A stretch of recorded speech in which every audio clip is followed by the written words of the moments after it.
Good morning, how are you children. बच्चों, आपके जो चैप्टर हैं 50% कोर्स के अकॉर्डिंग हमने चैप्टर फर्स्ट किया और नाक की महिमा चैप्टर फोर्थ किया। अब आपके चैप्टर न्यू शुरू होगा, उसके पहले मैं आपको चैप्टर 1 और 4 का दोहरान करवा देती हूँ, जिसमें आप थोड़ा छोटा सा एक बार रिपीट कर लेंगे। बालक प्रभात की नई किरण बनकर क्या करना चाहते हैं। जैसा कि आपको पता है, ये कविता है कि बालक प्रभात की नई किरण बनकर क्या करना चाहते हैं, सर्वत्र नई ज्योति फैलाना चाहते हैं। जो बालक हैं, जो किरण बनकर क्या करना चाहते हैं, सभी जगह प्रकाश की, प्रभात की नई किरण फैलाना चाहते हैं, यानी ज्योति फैलाना चाहते हैं। बालक उपवन को कैसे सजाना चाहते हैं, बालक उपवन को फूलों से सजाना चाहते हैं। भंवरों के गूंजने से या भंवरों के गूंजने में कैसे स्वर गूंजेंगे, भंवरों के गूंजने में कैसे स्वर गूंजेंगे, नूतन स्वर गूंजेंगे। नूतन यानी नया, नूतन यानी क्या होता है, नया होता है। लहरों की उमंग बनकर बालक क्या करेंगे, लहरों की उमंग बनकर बालक क्या करेंगे, बालक नई सरिता बहाएंगे। सरिता यानी होती है नदी, तो लहरें यानी जैसे पानी में लहरें आती हैं और एकदम से जब लहरें आती है तो क्या होता है, एकदम से उमंग आती है, यानी कि खुशी, जैसे आपको खुशी होती है, एकदम से आप प्रसन्न होते हैं, तो उसी तरह से पानी में जब पानी का बहाव आता है तो उसमें एकदम से लहरें आती है, जाती है, आती है, जाती है, जैसे समुद्र में आती है। तो इसी तरह से जो बालक हैं हमारे, वह भी लहरों की उमंग बनकर नई सरिता बहाएंगे। भारत भूमि की मिट्टी को सींचकर क्या उगाया जा सकता है, भारत भूमि की मिट्टी को सींचकर सोना उगाया जा सकता है। सोना सा मतलब होता है कि जो हमारी भारत भूमि की जो मिट्टी है, उससे हम अच्छी खेती करके और अच्छी फसलें बना सकते हैं, उपजा सकते हैं, इससे होता है सोना उगाना। अब इस सही उत्तर पर राइट का चिन्ह लगाएं। प्रभात की नई किरण में कौन मोती सा चमकेगा, प्रभात की नई किरण में आपको पता है जो ऑप्शन वाले क्वेश्चन है वो भी एक बार आप देख लें। प्रभात की नई किरण से मोती सा चमकेगा, कण कण तृण तृण दोनों, तो आप इसमें दोनों लिखेंगे। बालक तरु का क्या बनना चाहते हैं, फूल, पत्ते या शाखाएं, तो आप क पे लिखेंगे फूल। भ्रमर के गुंजन से कैसे स्वर निकलेंगे, भ्रमर के गुंजन से प्राचीन, नूतन या मीठे, भ्रमर के गुंजन से नूतन स्वर निकलेंगे। मिट्टी के कण कण से क्या निकलेगा, मिट्टी के कण से सोना, अन्न या बीज, तो आप देखेंगे मिट्टी के कण कण से सोना निकलेगा। अब है पर्यायवाची शब्द। पर्यायवाची शब्द होते हैं जो एक ही शब्द के समान अर्थ बताते हैं, उसे पर्यायवाची शब्द कहते हैं। जैसे कि फूल, अब फूल का पर्यायवाची क्या होगा, सुमन या पुष्प। नदी, नदी का पर्यायवाची होता है, जैसा कि अभी हमने बोला था, सरिता और तटिनी। भंवरा, भंवरा का पर्यायवाची शब्द होता है भ्रमर और भंवरा। सोना का पर्यायवाची शब्द होता है स्वर्ण और कनक। अब देखें विशेषण विशेष्य का मिलान। नई, नई यानी किरण, नया उपवन, नूतन स्वर, नए सुमन, नई ज्योति। तो बच्चों ये तो था आपके चैप्टर 1 जो हमारे कोर्स था, हमने 50% कोर्स किया है, उसमें से कुछ सेलेक्टेड चैप्टर लिए, जैसे कि चैप्टर 1 है, चैप्टर 4 है।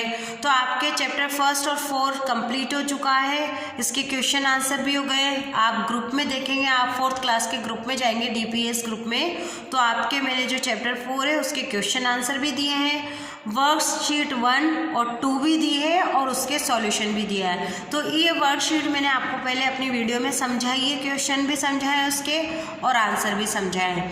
कुछ बच्चों ने अगर कर रखे हैं तो बहुत अच्छी बात है, कुछ ने नहीं किए तो अगर आप वीडियो में से भी देख सकते हैं और अपने व्हाट्सएप ग्रुप में से भी देख सकते हैं। आपको किसी भी तरह से कोई भी परेशानी आए तो फिर भी आप मुझे पर्सनली या कैसे भी फ़ोन करके कर सकते हैं। पर बच्चों आपको ये वर्क कंप्लीट करना है, आपके एग्ज़ाम में आएंगे वही आपको रिपीट करवा रहे हैं। अब एक बार हम न्यू चैप्टर शुरू करने के पहले जो नाक की महिमा है उसका भी दोहरान करते हैं।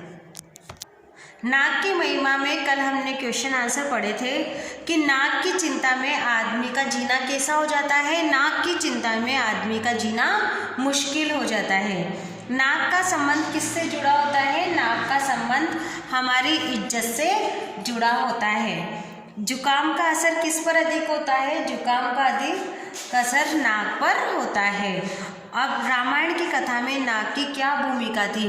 अगर रामायण में सबसे महत्वपूर्ण भूमिका नाक की थी। अगर शूर्पणखा की नाक नहीं कटती तो रावण सीता का हरण नहीं करता, और अगर सीता का हरण नहीं होता तो राम में और रावण में युद्ध नहीं होता। तो इसलिए शूर्पणखा की नाक कटना, रावण का मरना एक नाक की ही महिमा थी। अब ये बालक, ये हो गया आपके समाज में अपनी नाक रखने के लिए लोग क्या क्या करते हैं। आपको पता है, अगर किसी के घर में कोई चीज़ आती है, टीवी, फ्रिज, एसी या कुछ भी, तो हम भी उसकी होड़ में या देखकर, चाहे हमारी कंडीशन नहीं होगी पर फिर भी हम लोन उठाकर या कैसे भी करके हम महंगी किस्त देके भी क्या करते हैं, टीवी, फ्रिज वगैरह सब अपनी सुविधा के अनुसार सब सामान खरीदते हैं। तो इस वजह से समाज में लोग अपनी नाक रखने के लिए ये सब कुछ भी करते हैं। किन स्थितियों में आदमी को अपने खानदान की नाक कट जाने का डर रहता है? अगर किसी के घर से बालक या बालिका या उनके बच्चे भग जाते हैं या बाहर चले जाते हैं तो क्या होता है, कहते हैं ना कि हमारी तो नाक कट गई। नाक को शरीर का सबसे महत्वपूर्ण अंग क्यों बताया है? सबसे महत्वपूर्ण अंग इसलिए बताया है क्योंकि नाक अगर नहीं होगी तो आपका चश्मा कैसे रुकेगा, और जब चश्मा नहीं रुकेगा तो आप देख कैसे पाएंगे। तो आप नाक के बिना अंधे भी हो सकते हैं। तो यही है कि नाक होना बहुत ज़रूरी है। नाक हमारे चेहरे की सुंदरता है। नाक से हम खुशबू और बदबू का भी पता कर सकते हैं।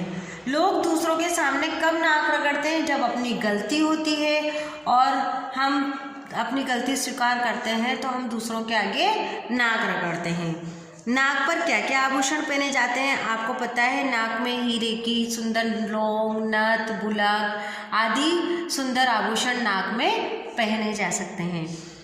अब है, यदि नाक न होती तो क्या होता? यदि नाक नहीं होती तो कवि किस पर रचना रचते? कवियों ने बहुत सारी जो कविताएं रची है वो नाक पे भी रची है, और नाक की तुलना तोते की चोंच से भी की गई है। नाक के बिना आदमी का मान सम्मान भी नहीं होता। नाक कट जाने पर उसकी इज्जत भी खराब हो जाती है। इस तरह से नाक नहीं होती तो बहुत सारी चीज़ें हैं। अब नाक के क्या क्या फ़ायदे हैं? नाक के बहुत से फ़ायदे हैं। अगर नाक के द्वारा हम सांस लेने और छोड़ने का काम भी करते हैं। नाक की अगर जरा सी भी गड़बड़ी हुई तो आदमी नकियाने लगता है। नाक हीटर का भी काम करती है। नाक की जो ठंडी हवा होती है वो गर्म हवा अंदर पहुंचाती है और ठंडी हवा बाहर निकालती है। नाक के जो बाल के छन्ने जैसे झाड़ू के बाल रहते हैं उस तरह से नाक में छोटे छोटे बाल होते हैं, वो हमारी नाक में इन्फेक्शन या एलर्जी से भी हमें बचाते हैं। और नाक चेहरे की सुंदरता भी है। नाक में बहुत सारी चीज़ें हैं। इसी तरह से हमने इस चैप्टर में नाक की महिमा के बारे में बहुत कुछ पढ़ा है। तो बच्चों, ये हो गए आपके चैप्टर 4 का दोहरान। बाकी की एक्सरसाइज है वो भी आप थोड़ी थोड़ी आप देख लें एक बार। आपको देखो इसमें मुहावरे दे रखे। नाक कटना, इसका मुहावरा लिख सकते हैं आप। नाक रगड़ना, नाको चने चबाना, नाक में दम करना, ये सारे मुहावरे हमने पहले लिखे हैं। विलोम शब्द है शुभ का अशुभ, अच्छाई का बुराई, लाभ का हानि, रूठना का और मनाना। नाक के कारण आदमी को नाको चने चबाने पड़ते हैं। वास्तव में नाक और चीख दोनों क्या है, एक दूसरे के सहेलियां हैं या विपरीत है, आप देखना है आपको क्या फील करना है। जिसकी नाक नहीं होती उसकी देखना भी पसंद नहीं करते। क्या पसंद नहीं करते? शक्ल देखना भी पसंद नहीं करते। से नाक की सुंदरता का बहुत तरह से वर्णन किया है। अब यहाँ पर क्या आएगा ये भी आपको फील करना है। नाक की गड़बड़ी से आदमी कैसे लगता है, इस तरह से आपको ये फिल इन द ब्लैंक्स मैंने पहले भी फिल करवाया है, आपको वर्कशीट में भी दिए हैं, तो आप ये सब फिल करना। और जब आप वर्कशीट करेंगे उसके आंसर आप खुद स्वयं लिखेंगे और आपको उसके आंसर शीट में से मिलाने के आपने स्वयं ने कितने रॉन्ग किए और कितने सही किए हैं। एक वर्कशीट करना आपके लिए ये है कि हम एक तरह से घर पे एग्ज़ाम दे रहे हैं कि अपना कितना पास है, हम कितना कर रहे हैं और कितना हमने पढ़ा है। तो बच्चों, आपको जो भी वर्क मिला है वो कंटिन्यू करें, समझें। Thank you.